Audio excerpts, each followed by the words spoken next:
In this video, I want to break down the difference between branding and direct response marketing and why not deeply understanding the differences costing you millions and millions of dollars and ultimately the amount of money that you probably want to make. And if you don't know who I am, my name is Hormozi. I own acquisition.com. It's a portfolio of companies that is about $85 million a year in revenue. All right, I make these videos because I was once broke and I've learned a lot of lessons along the way, and I don't want the pain that I experienced to be in vain. All right, that's why I make these. So that being said, branding versus direct response. I think this is one of the more interesting topics that I have dove into over the last year or so. And it's come from a variety of different conversations I've had with top marketers. And this morning, I had a conversation with Dean Graciosi, who is a phenomenal world-class marketer. And we talked for like an hour this morning just about this concept of the difference between branding and direct response. And I thought I would share some of the lessons or discussion points that we had with you so that you can hopefully benefit. And so the first point is that you may have heard this in my book, $100 Million Offers, but the longer you delay the ask,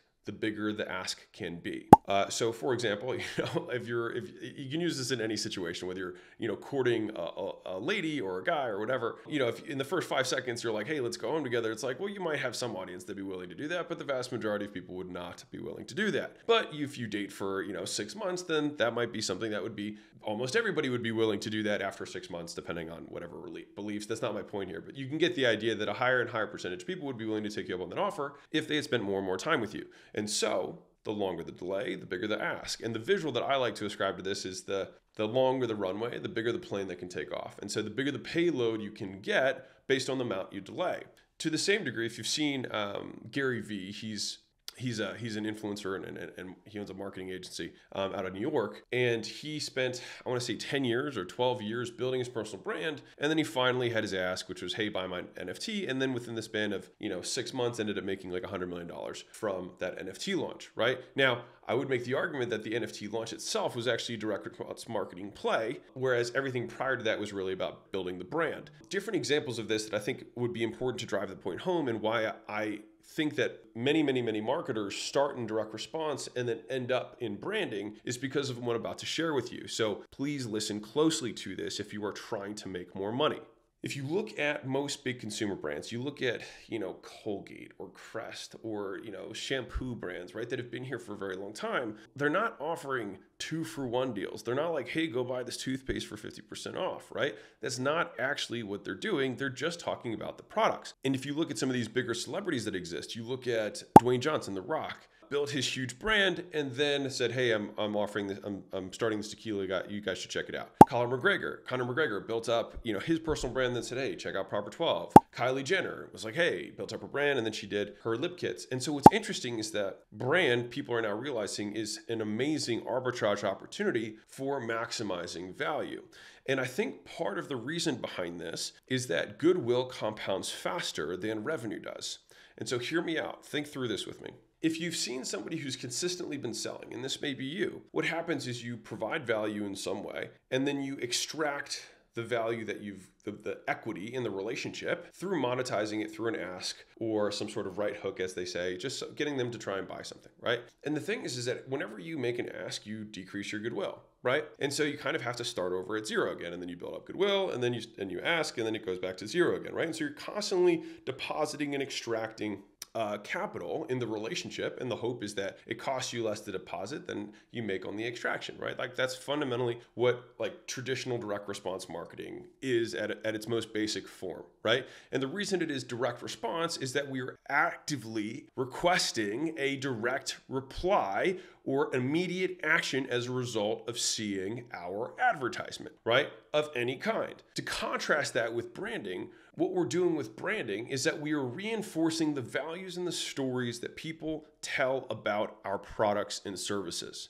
All right. So we're reinforcing stories versus asking for actions. And you might be like, well, branding doesn't make sense. And I want to tell you this because when I started out my career, I thought that every single company that did branding was retarded. I was like, you guys are idiots. If you guys understood how direct response worked, you guys would make more money. I'm such a genius, blah, blah, blah, blah, blah.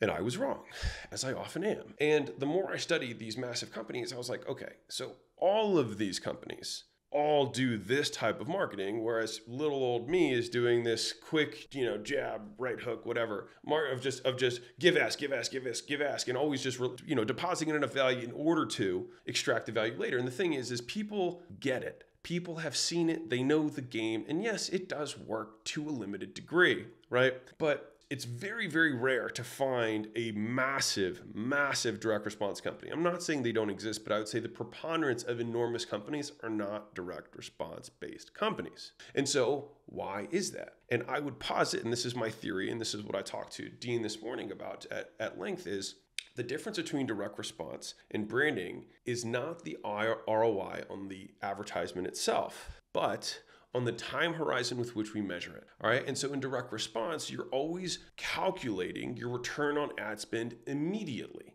rather than thinking, can I build up this brand and then look at the return you're getting on that brand overall over an extended period of time. And so I'll give you a classic example to illustrate the difference. If I were selling t-shirts, a direct response marketer might have a cool, funny meme thing, aggressively market it, have upsells of two of the same shirts, 5 of the same shirts, getting on continuity for each meme shirt every month, blah, blah, blah, blah, right? That would be a typical direct response marketing play. Not to say you can't make money doing it. You can. And this is the big exception I'm having here, right? Is that you can become a millionaire doing small games. All right. So I'm not saying you can't do it. You absolutely can.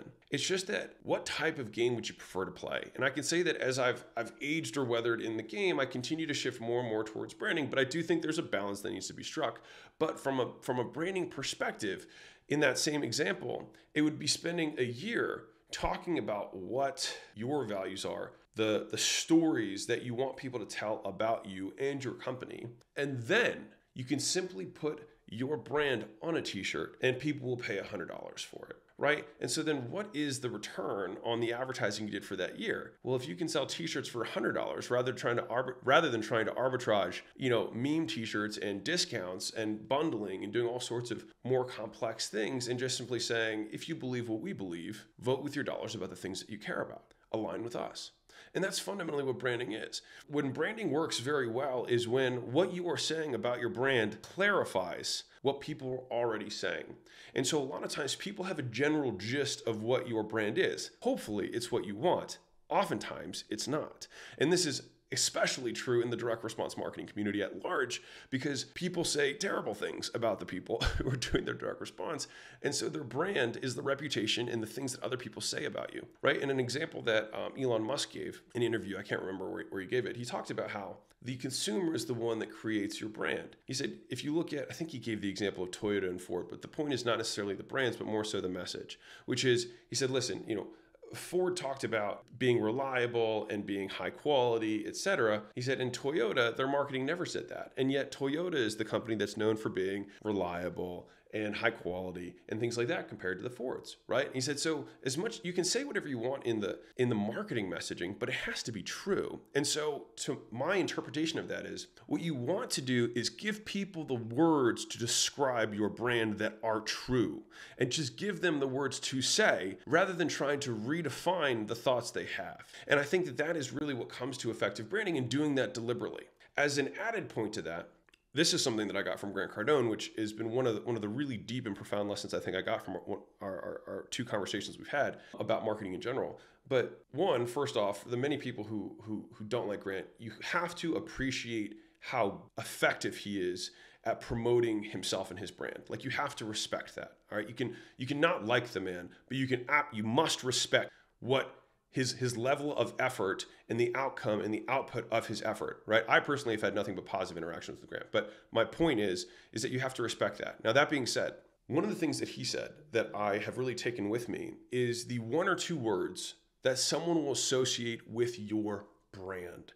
He said, when they think of me, I want them to think this, right? And that is not this massive declarative, value statement or mission statement, because people don't care, right? Nor do they remember hardly anything.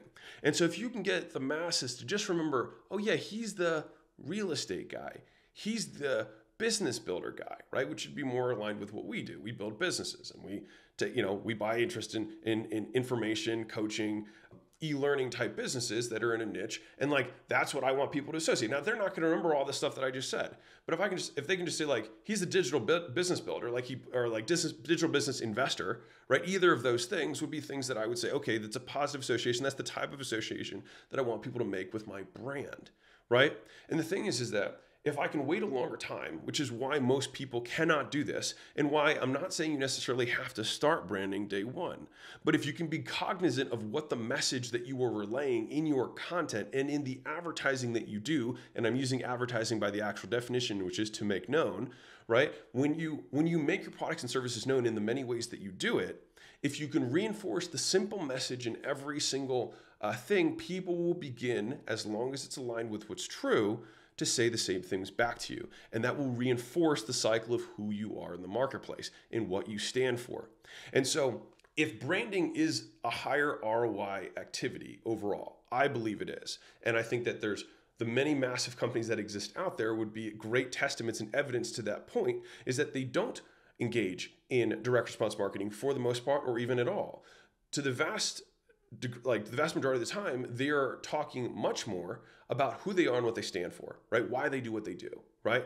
And then people then buy their products and service in accordance with their values, and they vote with their dollars about the things that they care about, being the identity that they wish to associate with, right? And so I think that the reason Seth Godin started with direct response and then and now talks exclusively about branding. The reason Simon Sinek started direct response and then talks way more about branding. The reason that I started in direct response and talk much more about branding stuff now, and at least that's my belief and where I think that it's because that's where you make more money, just over a longer time horizon. And I think the reason that many direct response marketers burn out is because they don't like the brand that they are building for themselves, which is why most people leave the space over a long enough time horizon. And so that's why you don't see many, I'm not saying there aren't any, but the vast majority of direct response marketers tend to be younger. One of the difficult things about this, and I was having a good conversation with a friend about this, is that because it is such a young space, there are not many people who have old lessons. The predominant education that exists in the space is people who are new. The fact that someone can consider themselves a quote OG in the internet marketing space after 3 years is laughable. Right? It's laughable, it's hilarious, but it's true. In that space, it's very difficult to be an OG because most people burn out because their brand equity drops so much, right? And so if the only way that we can build very big things is doing them the same thing over a long period of time, then it would create I don't want to say obvious, but a natural conclusion that branding is the direction that more people end up going in once they have the ability to do so. And so if you can delay the ask and you can have the resources and you can have the patience to build something bigger, your goodwill will compound faster than your revenue will in a direct response marketing environment. And so this is the concept around give, give, give, rather than ask, give, comma, give, comma, give, get. And what's interesting is that I think most people and the prospects that are consuming your content and things like that, they are waiting for the other shoe to drop. They're waiting for you to make the ask. And so they have their guard up. But if you give, and then right when they're expecting you to ask, give again, and give even more, their guard begins to drop. And then they start to think, man, this guy or this gal is awesome. I really like this person. And then something interesting happens. They start telling people about you because they don't believe that they're sacrificing their own brand equity by sharing your message. That is where the compounding effects of word of mouth start to take off. And so when I say that goodwill compounds faster than revenue, it's because in the traditional example, it would be give, ask. And this isn't me poo-pooing Gary or anything like that. I mean, I think that very much at least establishing that cadence is useful for most people who are doing a direct response. At least give something before you ask, right? But if rather than asking, right, where you have to start over at zero because you build equity, you build value in the relationship, and then you're asking you back down to zero, and then you build it, and then you go back down to zero, and then you're basically always capped by the amount of value that you have in the relationship. That's the cap, right? But the alternative, if you were to look at this visually, would be give, and then it keeps going, the chart keeps going off. And then at a certain point, a certain percentage of that audience, because they are reciprocal in nature type people, they will take steps towards you without you even asking, simply because they believe so strongly in what you have. And those are the types of clients, right, that you want to be able to take on. It just takes patience to get there. But when you have those types of clients, they get better results, they pay bigger premiums, and that also gives you implied scarcity within your products and services, and you are always underselling your demand, which will essentially eliminate your bottleneck that you have in growing, because you will always have more demand than you can possibly handle. And that is the benefit of building the brand over the long term, rather than simply the 1-2 punches in order to extract capital today. And so if you can delay the amount of time that you have between when you provide value and when you ask, and ideally you never do, you simply allow the goodwill to continue to compound, allow the word of mouth to continue to grow to the point where you start receiving money probably far, far further in the future than you are now and what you are accustomed to doing. But in that future state, you can then look at the minimal amount that you're spending, right, in order to distribute your message, to advertise, right, to make known. And then you will see that you have significantly higher returns on your advertising efforts. It just took longer to get there. And so understanding the difference between branding and direct response and having a longer term perspective and looking at the OGs in the space, or lack thereof, and the people who have transitioned from direct response to branding, I think that there is a lot of lessons that we can take from it. And this is just one of them that I wanted to share with you. And if you're new to the channel, welcome to Hormozi Nation. I said this earlier, but our portfolio does about $85 million a year. It's actually probably a little higher than that. I just try to stay consistent, but I think it's probably over 100 now. But I make these videos because I struggled a lot coming up, and I hope that, you know, the pain that I went through is not for nothing. And so that's why I make these videos. So I just hope you like it. So anyways, keep being awesome, and I'll see you guys in the next vid.